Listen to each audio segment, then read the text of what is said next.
Oui, merci Romain pour cette présentation.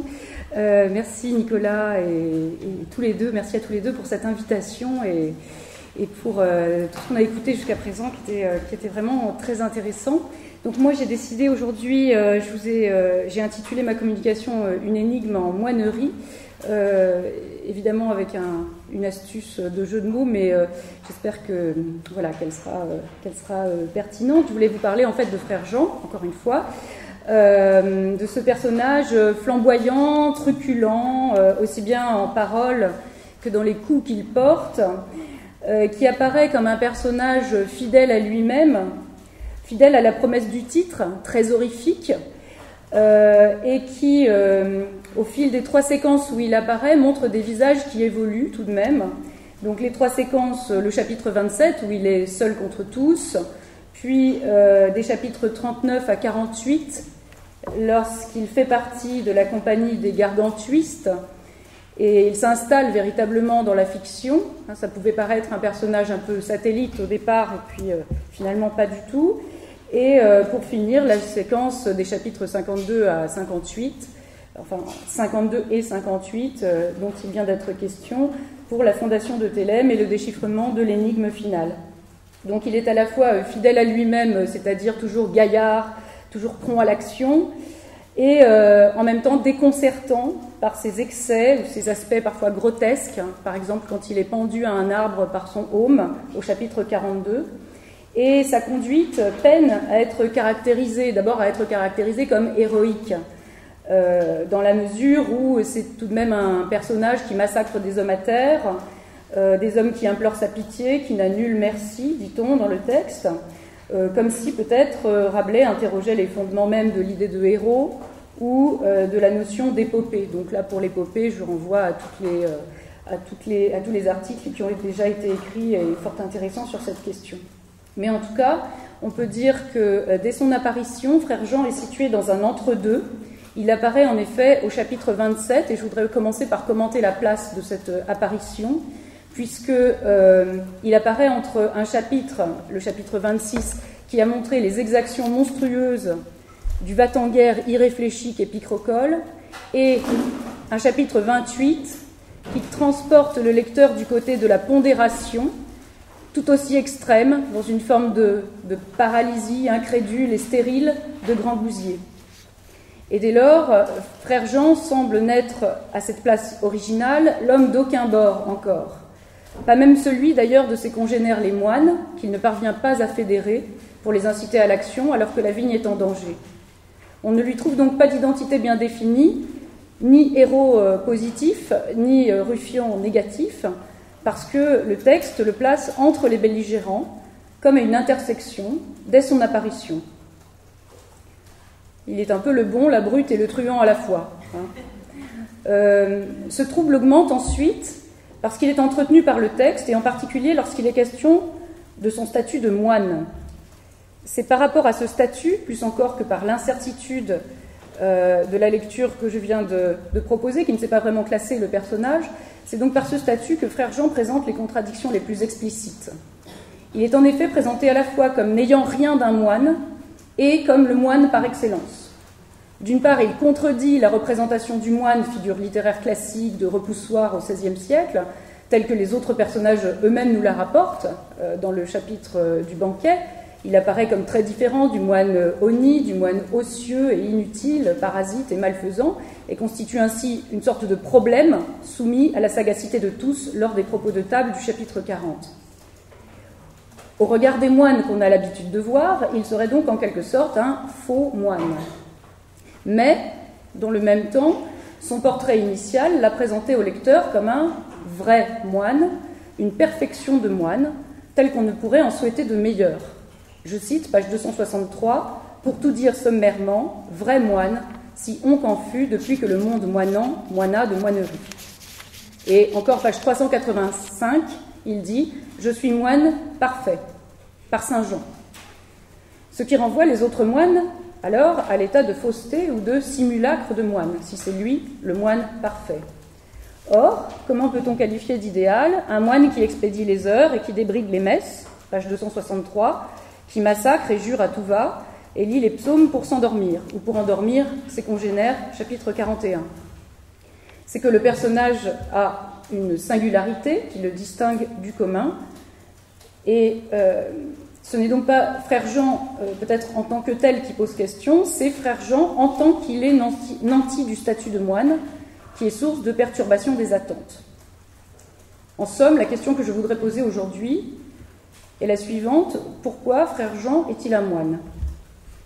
Telle est l'énigme, en moinerie, du Gargantua. Alors, pour commencer, je vais procéder en deux parties. Je vais commencer par parler de sa généalogie et de son lignage, indiqué au chapitre 27, puis je parlerai de la manière dont ce lignage est dépassé par Rabelais, grâce à la figure du moine. Le lignage indiqué par Rabelais avec la matière épique se trouve à la fin du chapitre 27, qui a donc introduit le personnage de Frère Jean dans ses actions d'éclat. Un détail qui peut tout de même attirer l'attention, puisque alors même que l'action est terminée, absolument terminée, qu'il ne pourrait n'y avoir rien à ajouter, il reste une phrase qui vient clore le chapitre, portée par le narrateur. Il y développe un jugement de lecteur. Il dit ceci, page 273, « Jamais Mogis ermite ne se porta si vaillamment à tout son bourdon contre les Sarrasins, desquels est écrit est-ce geste des 4 fils Aymon, comme fit le moine à l'encontre des ennemis avec le bâton de la croix. » Ce paragraphe apporte une comparaison avec Mogis sur le double critère de la vaillance et de l'arme, sachant que ce paragraphe fait une comparaison, mais en montrant que Frère Jean dépasse Mogis. Jamais Mogis ermite ne se porta si vaillamment que le fit le moine. Donc, Frère Jean est allé au-delà de Mogis, et ça c'est une clé de lecture qui me semble importante. Mais d'abord voyons Mogis. Donc 2 critères de ressemblance. La vaillance tout d'abord dans le texte, se porta si vaillamment. Vaillance comparable à celle déployée contre les Sarrasins par Mogis. Et ensuite, armes comparables, bourdon de pèlerin pour Mogis, bâton de la croix de l'autre. De simples bâtons de religieux, en somme, détournés en armes offensives. C'est une observation finale pour ce chapitre 27 qui extrait le lecteur de l'action, car elle relève du commentaire d'un narrateur, qui fait appel donc à un hors-texte et cite une référence littéraire assez complète, en mentionnant le titre, est écrit « Est-ce geste des 4 fils Aymon ?» On peut ajouter que cette mention était prévue dès la rédaction originale et donc fait partie, sans doute, de la conception très première de Frère Jean, refermant le tableau initial que Rabelais entend donner du personnage comme un point d'orgue qui renvoie chacun à une autre lecture et laisse supposer rétrospectivement que pendant tout le chapitre, l'auteur avait Mogis en tête pour construire son personnage. Frère Jean a surgi de Mogis, en quelque sorte, et lui doit visiblement beaucoup, puisque le narrateur paye sa dette par la clausule finale. Étonnamment, ce Mogis reste un personnage assez peu exploité par la critique rabelaisienne, qui s'y est, pour ainsi dire, pas beaucoup intéressé. Pourtant, d'une part, il est cité donc, comme le modèle de Frère Jean, et d'autre part, l'épopée chevaleresque des fils Aymon, qui a été écrite au XIIIe et XIVe siècle, avec de nombreuses variations, reste l'une des plus populaires à l'époque où écrit Rabelais, sans doute la prose épique la plus diffusée au début du XVIe siècle avec Fierabras. C'est donc à double titre, d'abord parce que cette référence semble constitutive du personnage de Frère Jean, et ensuite parce que c'est une lecture que tout le monde peut reconnaître, sans doute, à cette époque-là, qu'il est intéressant de regarder Mogis de près. Or, qui est ce Mogis ermite? Ce n'est pas le héros en titre des fils Aymon, ce n'est que le cousin de Renaud de Montauban. Renaud de Montauban qui s'est opposé avec ses 3 frères à Charlemagne, dans la chanson qui porte son nom. Et la geste des fils Aymon présente une image dégradée de Charlemagne, volontiers tournée en ridicule, notamment par Mogis l'ermite, qui apparaît au moment critique, au point de devenir l'un des personnages clés du Renaud de Montauban, à en croire les médiévistes qui ont travaillé sur cette œuvre. Il invente 1000 tours pour tourmenter Charlemagne, mais aussi pour tirer ses 4 illustres cousins de nombreux mauvais pas, grâce à des pouvoirs d'enchanteur qu'il met à leur service, car cet ermite, avant d'être ermite, est d'abord enchanteur. Et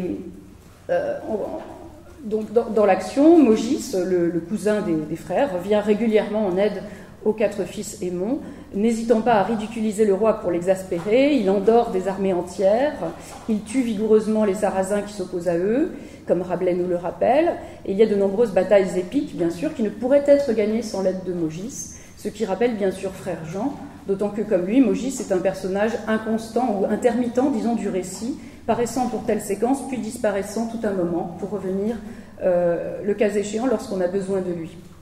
Il disparaît enfin dans un ermitage afin de faire pénitence pour toutes les morts qu'il a engendrées. Le succès du personnage de Maugis est tel qu'il motive la composition d'un long roman épique en vers à lui seul consacré, Maugis d'Aigremont, et d'une suite du Renaud de Montauban intitulée La mort de Maugis. Donc c'est une geste qui est considérée comme faisant partie de la branche légitime du cycle des fils Aymon. Alors comme pour Frère Jean, dont la matière de bréviaire est toujours un peu suspecte et sert parfois à endormir les gens, mais qui est dans ce domaine clair jusqu'aux dents, Maugis est un savant en l'art de la magie et qui accède à la sainteté de l'ermite par des voies atypiques. Infatigable redresseur de tort, courageux combattant comme Frère Jean avec sa vigne, il est fait prisonnier parfois comme Frère Jean et capable comme lui d'évasions spectaculaires, voire l'évasion de Frère Jean au chapitre 44. Il montre une liberté de ton envers Charlemagne qui est unique, renonce aux honneurs, pensons aussi à Frère Jean qui refuse la rançon pour tout que Dillon au chapitre 46, qui fait même la leçon à Grangousier sur la question des finances en temps de guerre à ce moment-là. Le moment aussi où il refuse les premières propositions de Gargantua au sujet de la fondation de Thélème, les premières abbayes, celle de Bourgueil en particulier, qu'il refuse. Bref, c'est un personnage transgressif qui lui a servi de modèle, et il suit sur ce ton-là les différents types d'actions transgressives qu'on peut imaginer. On vient d'en avoir un exemple avec la communication précédente aussi sur la lecture transgressive. D'un autre côté, comme les frères Jean dans la compagnie de Gargantua, Maugis est toujours traité de bon larron par ses compagnons. Il est toujours présenté comme allègre, et le poème lui accorde systématiquement, en dépit de tous ses actes transgressifs, parfois très provocateurs, une franche sympathie comparable à cette bienveillance exprimée par le texte de Rabelais envers Frère Jean. Dès le chapitre 27, d'ailleurs, le narrateur manifeste une admiration, et même, dit André Gendre, qui parle de ce chapitre, une vibration euphorique devant l'horrible spectacle de la tuerie de la vigne. Et lorsque le moine reparaît au chapitre 39, après cette absence de 12 chapitres, il est traité en valeureux champion par Grangousier à son arrivée au banquet au chapitre 39. Donc, et on peut relever un certain nombre de qualificatifs extrêmement chaleureux. Et Frère Jean, mon ami, Frère Jean, mon grand cousin, Frère Jean de par le diable, le mot cousin qui revient. La coller, mon ami, à moi la brasser, ça couillon que je t'érène à force de t'accoler. Et à ce moment-là, c'est justement le mot prouesse, un mot explicitement associé au contexte chevaleresque, qui est prononcé pour désigner les exploits de Frère Jean au clos de l'abbaye, page 353, et vint au point de narrer comment Frère Jean des Entomeurs avait triomphé à la défense du clos de l'abbaye, et le loua au-dessus des prouesses de Camille, Scipion, Pompée César et Thémistocle. Mais, curieusement, Grangousier appuie son compliment sur des exemples de généraux antiques qu'ailleurs, au chapitre 46, il blâme sans réserve, au nom des préceptes évangéliques. Je cite, page 408, « Le temps n'est plus d'ainsi conquêter les royaumes avec dommage de son prochain frère chrétien. Cette imitation des anciens Hercule, Alexandre, Hannibal, Scipion, César et autres tels est contraire à la profession de l'Évangile. » Et il ajoute, « Et ce que les Sarrasins et barbares jadis appelaient prouesse, maintenant, nous appelons briganderie et méchanceté. » C'est donc une prouesse, certes, mais peut-être un peu trouble que celle de Frère Jean, ou un peu datée, le temps n'est plus, un peu datée, façon Maugis, en fait, qui a été effectuée dans le clos de la vigne, et elle n'est pas exempte de reproches possibles, ni de réticences évangéliques, ou de réticences stratégiques. En effet, Gargantua le rappelle, il y a une discipline, une vraie discipline militaire, page 387, par laquelle jamais il ne faut mettre son ennemi en lieu de désespoir.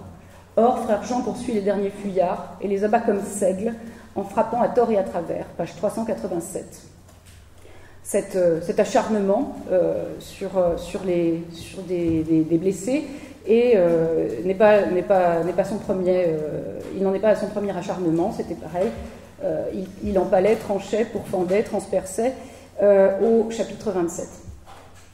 Et s'il n'a pas comme Mogis de pouvoir d'enchanteur, frère Jean, car l'heure n'est plus à la merveille médiévale, il fait preuve au cours du combat d'une sauvagerie infatigable, autre trait de Mogis, sauvagerie qui a tout de même quelque chose de merveilleux, si j'ose dire, en ce qu'elle est méthodique et extrêmement précise. Nul autre personnage ne se montre capable dans l'histoire de ce type de geste oxymorique. Pourquoi oxymorique? Parce que aussi furieux que méticuleux. Le récit du combat est soutenu en effet par une amplification lexicale d'ordre ostéologique et organique qui traite la scène de bataille en séance d'anatomie. Tout le monde peut y être sensible très facilement, mais de sorte que nous obtenons une sorte de brutalité mais minutieuse qui transforme les faits d'armes en prouesses médicales que seul un excellent connaisseur de la fabrique du corps humain peut réaliser, telle cette action de transpercer la poitrine par le médiastine et par le cœur, ou de tant fièrement frapper par le nombril qu'il leur faisait sortir les tripes, ou encore, un peu plus loin, chapitre 43, alors ce trait va s'affirmer petit à petit, lorsqu'il intervient chapitre 43, a donc le moine, avec son bâton de croix, lui donna entre col et collet sur l'os acromion, donc très très précisément, si rudement qu'il l'étonna, mais tout ça avec un bâton de croix, donc avec un instrument qui est assez peu précis, on peut l'imaginer. Je cite encore, page 391, il lui entr'ouvrit la moelle spinale entre la seconde et tierce vertèbre, hein, et page 393, lors d'un coup lui tranchit la tête, lui coupant la tête sur les os pétrus, et enlevant les deux os bregmatis et la commissure sagittale, avec grande partie de l'os coronal, ce que faisant, lui tranchit les deux méninges et ouvrit profondément les deux postérieurs ventricules du cerveau, et demeura le crâne pendant sur les épaules à la peau du péricrâne par derrière, en forme d'un bonnet doctoral, noir par-dessus, rouge par-dedans. Alors autant parler de frappe chirurgicale, hein, ici c'est l'appellation avant les Américains était déjà utile, aurait pu être utile pour frère Jean. Et dès lors, on peut comprendre que finalement, cette dissection qui s'affirme, enfin cette façon d'aller vers la dissection anatomique qui s'affirme de plus en plus au fil des occurrences, est soutenue aussi par des ruses lexicales.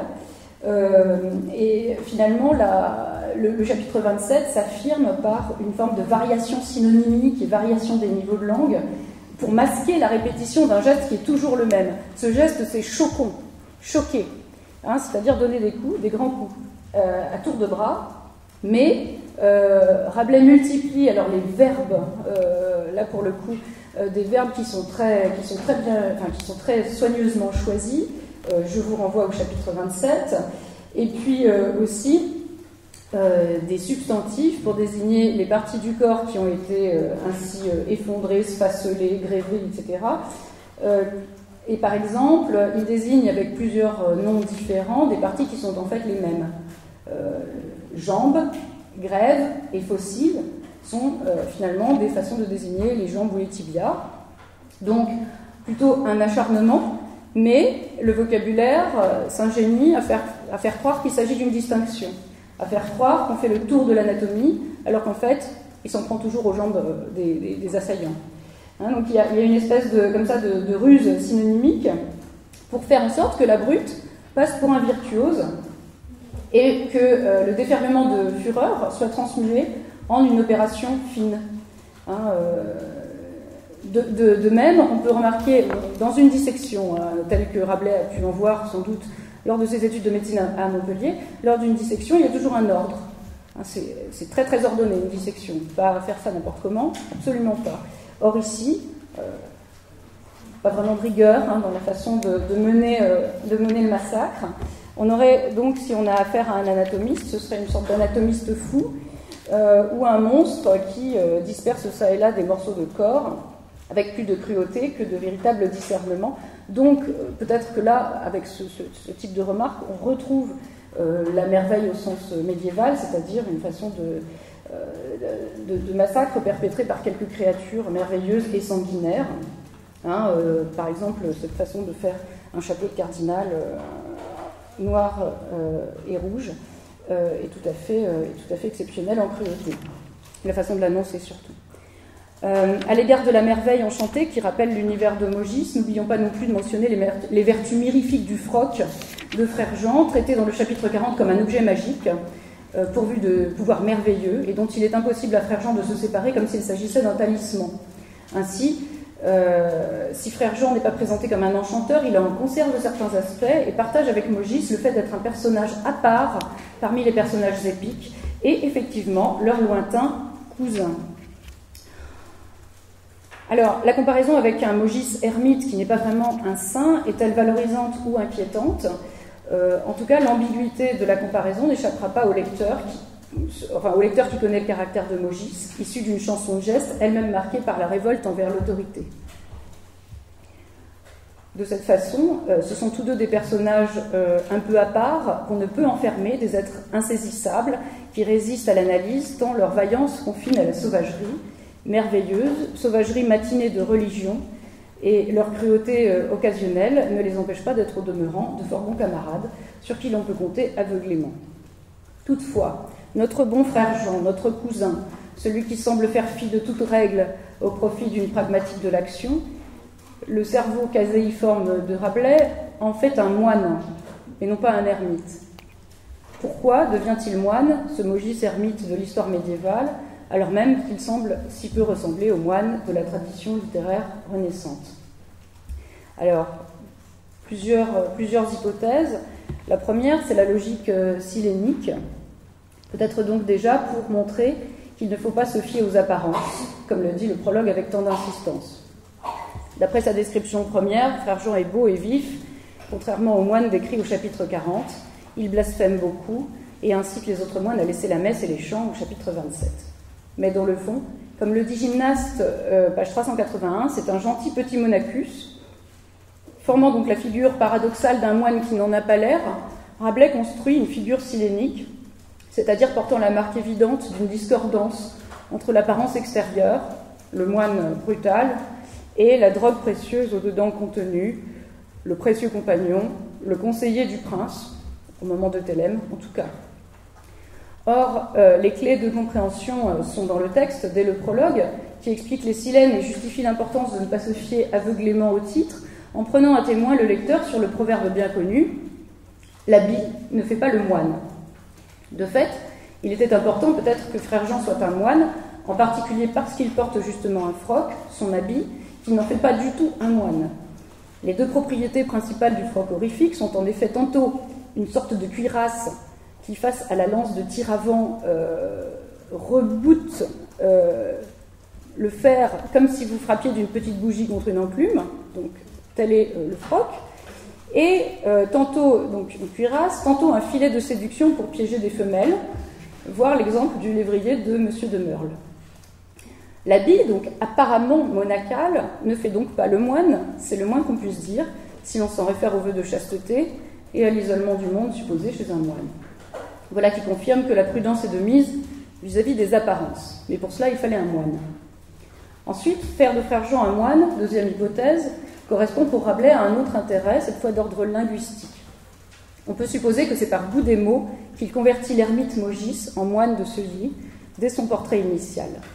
Parce que le lecteur constate une jubilation lorsque Rabelais fait tourner son tonneau, en quelque sorte, en faisant tourner le mot moine en de multiples dérivations, celle attendue de moinerie, mais aussi le verbe inédit, moiner, décliné en deux formes, moinant, moina, depuis que le monde moinant, moina de moinerie, verbe qui sera réemployé au participe passé moiner dans le quart-livre. Toujours d'un point de vue linguistique et stylistique, le statut de moine ou frère Jean permet à Rabelais de créer un personnage qui incarnera comme un vivant emblème deux expressions richement exploitées qui incluent le mot moine. Outre « l'habit ne fait pas le moine », il y a en effet deux autres expressions, l'expression « avoir le moine » et l'expression « bailler le moine ». La première, d'abord employée lors de l'épisode des chevaux factices, on en a parlé un petit peu ce matin, par les deux seigneurs confondus par le jeune Gargantua, je cite page 133, par Saint Jean, dirent-ils, par Saint Jean justement, par Saint Jean, dirent-ils, nous en sommes bien, à cette heure nous avons le moine. C'est une expression donc prise au sens figuré qui signifie s'être fait berner. Or l'enfant rétorque aussitôt en la prenant au sens propre, dans une addition de 1542, Je le vous nie, dit-il, il ne fut 3 jours assez un. Comme si donc c'était le vrai moine qui devait avoir été présent. Le sens figuré attesté au XVIe siècle vient de la mauvaise réputation des moines, dont la présence était jugée de funeste augure, donc avoir le moine signifiait s'exposer à des conséquences néfastes. Une fois donc frère Jean entré dans l'histoire, parce que là c'est bien sûr chapitre 12, c'est avant le chapitre 27, avant que frère Jean n'intervienne, mais une fois que frère Jean est entré dans l'histoire, il est évidemment tentant de réutiliser l'expression en prenant cette fois moine, à la fois au sens propre, pour désigner la situation où, au sens littéral, certains personnages ont capturé frère Jean, voire maître gymnaste, ils ont le moine, et aussi au sens figuré, réponse de Gargantua, ont-ils le moine?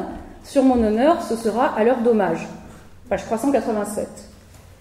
Le fait que les deux sens soient à l'œuvre simultanément dans cet épisode offre la possibilité d'un jeu polysémique qui ne serait évidemment pas possible si frère Jean n'était pas un moine. Et cette fois-ci, c'est l'ordre inverse qui est adopté par rapport au chapitre 12, puisque le sens figuré s'impose en surimpression après le sens propre dans la réplique de Gargantua. Même mouvement de la part de Grangousier au début du chapitre 45, page 399. Grangousier demanda nouvelle du moine, mais Gargantua lui répondit que sans doute leurs ennemis avaient le moine. Ils auront, dit Grangousier, donc malencontre, ce qui avait été bien vrai. Ces deux occurrences font converger la vie du père et du fils au sujet d'une même situation, et ainsi rapprochées, elles organisent une sorte de comique de répétition, ou alors plutôt même une logique de péripétie, que rien ne semble devoir entraver. En somme, le sort des ennemis est en quelque sorte scellé, dès lors qu'ils capturent le mauvais personnage, en quelque sorte, le personnage funeste, par son double sens en langue. Le moine est un piège, mais un piège linguistique qui, à la faveur de l'expression lexicalisée, se referme sur l'armée de ceux qui en restent toujours au sens littéral. La clausule du narrateur, ce qui avait été bien vrai, dans le passage que je viens de citer, permet de lier la polysémie avec l'économie de l'action narrative et de renforcer la maîtrise d'Alcofribas. Les mots contiennent en germe un programme de déroulement de la geste, de sorte que l'erreur fatale des adversaires, c'est d'avoir rencontré une expression de leur funeste destin lorsqu'ils ont eu le moine. Le narrateur confirme immédiatement, avec une autre remarque métalinguistique qui semble conclure un épisode dont on peut se demander, et d'ailleurs à la lueur de cette remarque, s'il n'était pas finalement destiné à illustrer tout bonnement une vérité du langage figuré et vérifier le bien fondé de ce sens. Voici ce qu'il dit. Pourtant, encore est le proverbe en usage de bâiller le moine à quelqu'un. Il est donc aisé de voir à quel point le choix du statut de moine pour frère Jean est riche de prolongements narratifs, sémantiques ou lexicologiques pour Rabelais. Ce point induit une nouvelle question, sur laquelle je terminerai, question plus générale. Si Gargantua et sa compagnie, et plus largement le livre entier, choisissent d'avoir le moine, à quelles conséquences s'expose-t-il ? Pour répondre à cette question, il me semble qu'on peut se souvenir que frère Jean est systématiquement, du chapitre 27 à la fondation de Thélème au rebours de toutes les autres, présenté comme un anti-moine. Cette remarque nous fait comprendre que la transfiguration rabelaisienne qui s'opère de Mogis, ermite et enchanteur à un frère Jean moine idéal et anti-moine à la fois fonctionne peut-être comme un rébus, en exploitant une nouvelle possibilité de jeu sur les mots, l'homophonie anti-moine qui fait surgir une image nouvelle. Certes, le mot anti-moine n'est jamais prononcé par l'auteur, mais il est partout suggéré. Et c'est en effet un mot qui existe pour désigner une autre réalité, une réalité minérale employée par la pharmacopée. Et si Rabelais a été moine, il est également médecin, il ne peut ignorer les vertus de l'antimoine. Qu'est-ce que l'antimoine ? C'est une substance qui est rangée par Matthiole, le naturaliste de Sienne, parmi les pierres métalliques, dans ses commentaires sur Dioscoride, et il annonce pour la décrire tout d'abord ceci. Le très bon antimoine est celui qui est très resplendissant et reluisant, un peu comme frère Jean, jeune, galant, frisque, de haie, etc. Il dit qu'il y en a deux sortes, le mâle et la femelle, et le mâle antimoine est plus rude et plus âpre. Sa vertu, selon Pline et Galien, est dessiccative et astringente. Sitôt ingéré, c'est un médicament qui, je cite Matthiole, qui renverse l'estomac. C'est bien ce que faisait frère Jean au chapitre 27. 3 grains d'antimoine mêlés à de la conserve de rose produisent incontinent des vomissements violents. L'expérience sur un malade, menée par Matthiole, nous renseigne un peu plus en nous disant qu'il se mit à vomir, je cite, 4 onces de colère, ce qui le délivre de ses douleurs d'estomac, et 1 heure après, l'antimoine provoque 3 sels d'humeur mélancolique, pesant 2 livres, ce qui guérit le patient du battement de cœur, de l'enflure de l'épiglotte, du rhume de cerveau. Or, frère Jean guérit à sa manière les patients du battement de cœur en les faisant mourir, et du rhume de cerveau, peut-être est-ce de cela que souffre Picrocole, selon le chapitre 28, qui le meut, qui le poing, tu me l'as envoyé pour lui réhabiliter le cerveau, dit Grand Gousier, en s'interrogeant sur cette agression de Picrocole. Par ailleurs, un homme frappé de peste et très affaibli, après avoir ingéré de l'antimoine, vomit grande quantité de flegme et de colère jaune et verte comme poireau, de quoi il se trouve fort bien. On peut aussi vider par le ventre grande quantité d'humeur mélancolique grâce à de l'antimoine. Or, si l'on en croit la répartition des humeurs parmi les personnages de Gargantua, et dont il a été question ce matin dans l'exposé de Jean Séard, entre Picrocole le colérique et le flegmatique Gargantua, il se pourrait bien que l'antimoine frère Jean serve de remède à l'excès humoral des 2 personnages opposés, afin que le roman retrouve une idiosyncrasie.